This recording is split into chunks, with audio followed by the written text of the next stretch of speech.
Good afternoon. I am at Chanted Cabin, wrapping up a week-long retreat. The cabin is at 9,500 feet, a couple of miles above Eldora, Colorado, and is snowbound in deep winter. My mother's uncle, Ted Rice, finished building the cabin in 1932, and it has been a much-loved member of our family ever since. It came to be called Chanted, from the conflation of Ted's wife's name, Candace, and his own. They're away for long stretches in their youth, but after they retired and moved to Boulder, they lived here every summer and welcomed visitors, friends, and family from far and wide. Their hospitality and generosity was legendary. Ted died in 1989, and Candace continued on her own until she died 8 years later.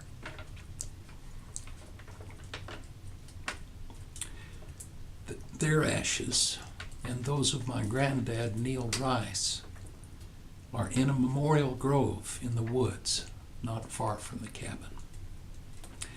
My mother's sister, Joanne Locke, took over as manager and principal lover of the cabin then. And for the last several years, my cousin, Dave Locke, has been in charge. It is due to his kindness and generous help that I've been able to take this week off the grid. My mother died in 1995 when she was 67 years old. My father died 3 years later, immediately upon his retirement.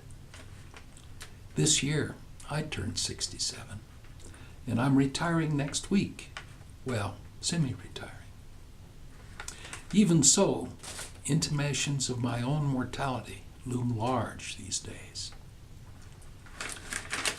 Thinking about that, I came to the cabin, and I've written a couple of things that I want to share with you to explain what that's about. The first, I wrote 3 days in. I had been fasting since December 20th. I wrote this on December 23rd. In reading through the guest book, I discovered that my first visit here was when I was still in my mother's womb, 67 and a half years ago. Now, Ted and Candace are gone, and both my folks. I found an entry that my dad wrote, August 1st, 1982. Let me read that.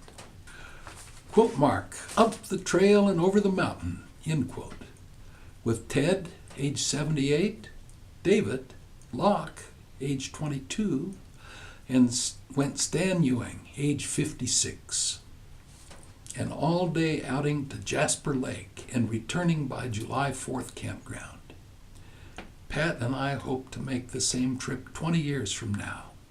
It has been wonderful. It was not to be. Neither of my folks lived another 20 years after that. Dad was clearly taken with how fit Ted was at age 78. And I can assure you if Dad had stayed anywhere near as fit as he was when he died at 70, he would easily have been able to do that at 78. Granddad Neil and all his children except Joanne, and hundreds of generations before them reaching far beyond our grasp into the distant past, all gone, and yet alive still in our genes and briefly in our memories. I am Granddad now, and before too long will join these others. I came here alone on December 20th, the winter solstice, and will stay until December 27th. I will fast 5 days until Christmas Day, and pray and meditate and reminisce and grieve. I sang, I don't dare sing. Yes, I will. Dona nobis pacem, pacem. Dozens of times in the memorial grove, for all the ancestors I could think of, for my living loved ones, and for myself. It is dark and cold and hungry. My goal is to look death squarely in the face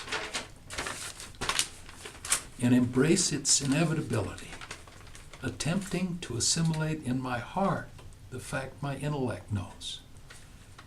Death is the cornerstone on which life stands. One cannot be fully open to life without being open to death. Undoubtedly, some will find this morbid and think I'm off my nut. Well, some know I'm off my nut on independent grounds.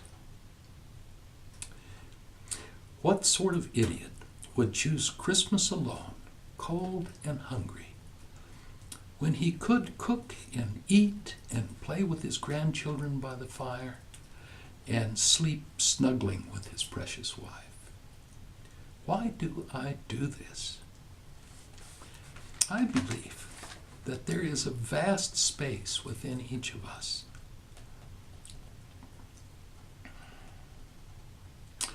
But every fact of life, every painful experience that we ward off and avoid, results in building a wall within us. These walls cordon off places within us we think are too painful, dangerous, or unsavory to risk seeing. This wall building is intended to keep us safe, but in fact only keeps us ignorant and eventually crowds us into a corner of the vast space into which our hearts are meant to overflow. So I spend this week on demolishing a wall within me by embracing my sorrow and terror. I hope to open myself wider to life. I do not wish for death and would welcome another 30 years of loving life.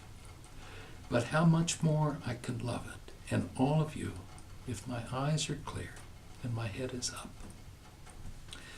After all, this is the mystery that is symbolized by Christmas and the solstice myths. New life and promise is born each year, just at the depths of darkness. Then on Christmas Day, I started fooling around and ended up writing 8 haiku, or what I take to be haiku. The syllable count is right if the content fits. And I'm going to read those for you now. Solstice haiku in Chanted Cabin. Contemplating death, I see my breath in cold air, rabbit tracks in the snow. Snowshoe work uphill leaves deep tracks through pristine snow. By morning, vanished. Dawn late, dusk early. Aspen, alder, bone-dry spruce, wood stove burns out fast. Uncle Ted's been gone 24 years this Christmas. Spring flowers still bloom. If I live as long, I have 18 yet to go. Spring will still bring blooms. Cold, dark, and hungry. Enchanted cabin hunkered. Sunlight hits the roof. Solstice now just pass. New light betokens promise. Christmas dinner soon. Winter's sorrow yields to joy and celebrating. Spring always brings bloom.